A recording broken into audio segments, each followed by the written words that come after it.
دوسرے آسمان تک پہنچتے ہیں، وہاں کا دربان کہتا ہے ٹھہرو، ان کو عامل کے منہ پر مار دو اور کہو کہ اللہ تعالیٰ تیری مغفرت نہ فرمائے، ان اعمال سے دنیا حاصل کرنا مقصود تھا، میں یہاں سے آگے نہ جانے دوں گا۔ ایک بندہ کے اعمال، صدقہ اور بکثرت نمازیں بڑی خوشی کے ساتھ فرشتے تیسرے آسمان تک لے کر کے پہنچیں گے، بڑی خوشی سے تیسرے آسمان تک جو ہے وہ لے کر کے پہنچیں گے۔ دربان کہتا ہے ٹھہرو، ان کو عامل کے منہ پر مار دو اور کہو اللہ تیری مغفرت نہ کرے۔ یہ لوگوں سے تکبر کے ساتھ پیش آتا ہے، ان اعمال کو یہاں سے آگے نہ بڑھنے دیا جائے گا۔ ایک بندے کے ستاروں کی طرح چمکتے اعمال چوتھے آسمان تک لے کر فرشتے پہنچتے ہیں۔ دربان کہتا ہے ٹھہرو، ان کو عامل کے منہ پر مار دو اور کہو کہ اللہ تعالیٰ تیری مغفرت نہ فرمائے۔ یہ خود بینی میں گرفتار ہے، یہ جو ہے خود بینی میں اپنے اعمال کو دیکھتا خوش ہوتا، ریاکاری میں گرفتار ہے، اس کے اعمال یہاں سے آگے نہ جانے دیے جائیں گے۔ اللہ اکبر۔ اور 3 روز تک اس عامل پر، اس عمل کرنے والے پر دربان لعنت کرتا رہتا ہے۔ ایک بندے کے اعمال فرشتوں کی جماعتوں کے ساتھ 5ویں آسمان تک لے جاتے ہیں۔ دربان کہتا ہے ٹھہرو، ان کو عامل کے منہ پر مار دو، اس عمل کرنے والے کے۔ یہ علم دین حاصل کرنے والوں اور نیک بندوں کے ساتھ حسد کرتا اور ان کے حق میں برے الفاظ زبان سے نکالتا ہے۔ اللہ اکبر۔ اس کے اعمال یہاں سے آگے نہ جانے دوں گا۔ فرشتے ایسے شخص پر تعزیز لعنت کرتے ہیں، ہمیشہ جو ہے اس پر لعنت کریں گے۔ ایک بندے کے اعمال 6 آسمان تک پہنچتے ہیں۔ دربان کہتا ہے ٹھہرو، ان کو عامل کے منہ پر مارو کہ اس کے قلب میں قساوت سختی ہے۔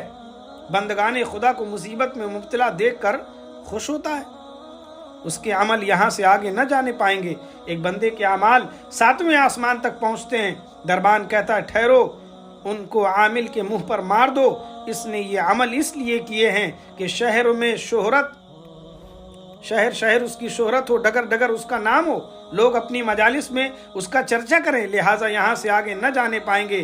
ایک بندے کے اعمال عرش تک پہنچتے ہیں، 7 آسمان کے فرشتے ہمراہ ہوتے ہیں اور اس آدمی کے موافق گواہی دیتے ہیں۔ اللہ تعالیٰ فرماتا ہے اس نے یہ اعمال مجھے خوش کرنے کے لیے نہیں کیے ہیں، ریاکاری مقصود ہے۔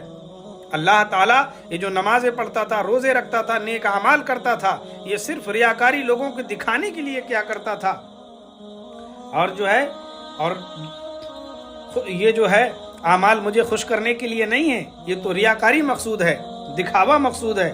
یہاں پر مقصد صرف دکھاوا ہے، تو فرشتے کہتے ہیں اس پر ہماری لعنت اور تیری لعنت۔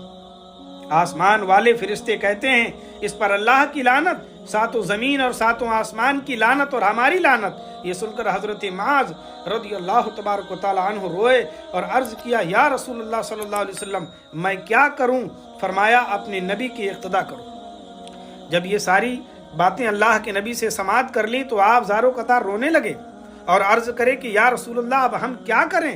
فرمایا کہ اپنے نبی کی اقتدا کرو، ایمان پر قائم رہو، اگرچہ عمل میں تقصیر ہو، اگرچہ عمل میں کمی ہو، لیکن اپنے ایمان میں پختہ رہو، اپنے بھائیوں کے حق میں زبان نہ کھولو، مسلمانوں کو برا نہ کہو، ایمان والوں کو برا بھلا نہ کہو، اپنے بھائیوں کی مذمت کو اپنے تقدس کا ذریعہ نہ بناؤ، ان کی مذمت، ان کی برائی کو اپنی عزت افزائی مت سمجھو، اپنے بھائیوں کو گرا کر بلندی حاصل نہ کرو اور لوگوں کو دکھانے کے واسطے عمل نہ کرو۔ یہ جب چیزیں بندے کے اندر نہ ہوں گی اور رسول کائنات صلی اللہ علیہ وسلم کی اقتدا ہوگی اور صرف جو ہے اللہ کی رضا کے لیے عمل کرنے والا جب عمل کرے گا اس کا مقصد یہ ہوگا کہ اللہ مجھ سے راضی ہو اور اس کا حبیب رسول کائنات صلی اللہ علیہ وسلم مجھ سے راضی ہوں، تو وہ عمل مقبول کی علامت ہے۔ اللہ تبارک و تعالی ہم سب کو علم نافع خیر کثیر عطا فرمائے۔ یہ گفتگو تھوڑی سی جو ہے طویل ہوئی اور آپ جو ہے اس کو سماعت کریں، دوست و احباب کے درمیان شیئر کریں۔ اللہ ہم سب کو علم نافع خیر کثیر عطا فرمائے۔ السلام علیکم ورحمۃ اللہ تعالی وبرکاتہ۔